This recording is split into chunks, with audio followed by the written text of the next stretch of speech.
Bienvenue dans notre exploration des textes maçonniques.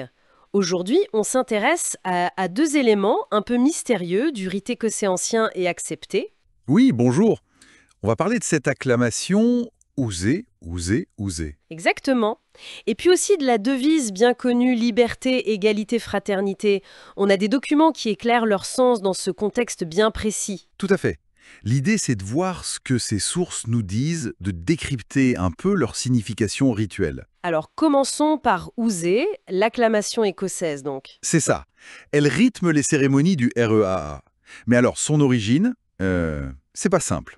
Les sources montrent bien que c'est un vrai casse-tête. Ah oui, j'ai vu ça. Il y a plein d'hypothèses. Certaines la rapprochent de l'anglais hurrah. Oui, un cri de joie peut-être d'origine marine. Mais bon, le lien avec la maçonnerie et surtout la répétition 3 fois, ça reste flou. Et puis il y a les pistes hébraïques, n'est-ce pas? Exactement. Michael Segal, par exemple, propose oser, qui voudrait dire c'est lui. C'est lui. Une référence au grand architecte, peut-être. Ou à l'initié? Voilà, c'est l'idée. Ou alors une autre racine, ouse. Ça évoque la force, l'appui, la gloire divine. Jules Boucher faisait d'ailleurs un parallèle avec le vivat latin. Intéressant. Et les documents y tracent aussi une sorte d'historique. Oui, on voit apparaître des ouzas en Irlande vers 1725, puis Édimbourg en 1738, un ouza en 1753 dans un rituel. Ça arrive en France au XVIIIe siècle. Oui, à Avignon en 1774. Et la forme triple, ouze, ouze, ouze, est attestée en 1804. Certains auteurs l'ont même lié à Vive le roi à une époque. Oui, Guillaume, Quentin vers 1820. Mais bon, ce que les textes actuels insistent à dire, c'est que pour les maçons écossais aujourd'hui, Peu importe l'origine exacte finalement. c'est un peu ça. L'important, c'est le sens qu'on lui donne. Ce n'est plus un cri politique ou juste une exclamation de joie.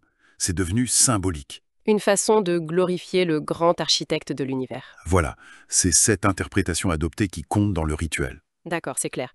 Après ce oser, les documents nous amènent à l'autre pilier, la devise liberté, égalité, fraternité. Oui. Et là aussi, attention, le sens n'est pas forcément celui qu'on croit de prime abord. On sait que c'est la devise de la République française, bien sûr.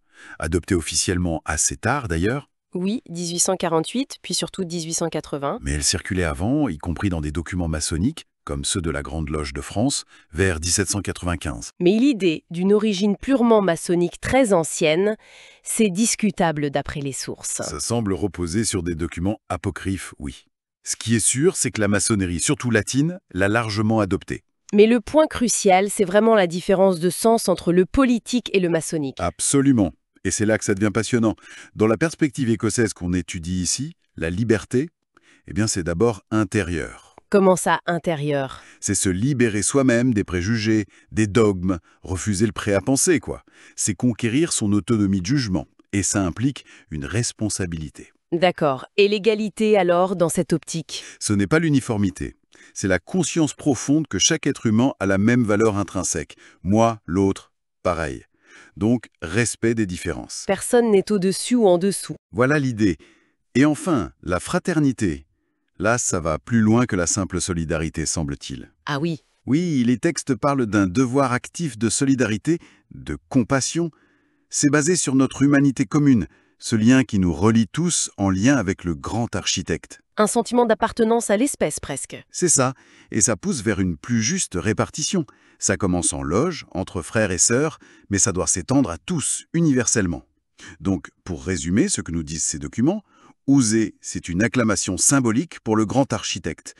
Oui, c'est le sens retenu. Et liberté, égalité, fraternité, c'est un triptyque pour le développement intérieur et l'éthique relationnelle, avec un sens spécifique, différemment du sens politique. Exactement.